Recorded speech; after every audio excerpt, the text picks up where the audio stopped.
শৈশৱত জ্যোতি বিষ্ণুৰ গান শুনিছিলোঁ।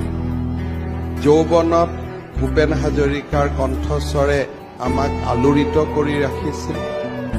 আৰু 55 বছৰ বয়সত, প্ৰায় ক'ব গ'লে 40 বছৰ বয়সৰ পৰা যোৱা 15-20টা বৰ্ষত জুবিন গাৰ্গৰ গীতে আমাক আলোড়িত কৰি ৰাখিছে। আজিৰ প্ৰজন্ম বা আজিৰ সময়ত জুবিন হৈছে অসমীয়া জাতিৰ শ্ৰেষ্ঠতম সম্পদ। যে আজিৰ প্ৰজন্মৰ বাবে জুবিন গাৰ্গ এক সৰ্বশ্ৰেষ্ঠ উপহাৰ।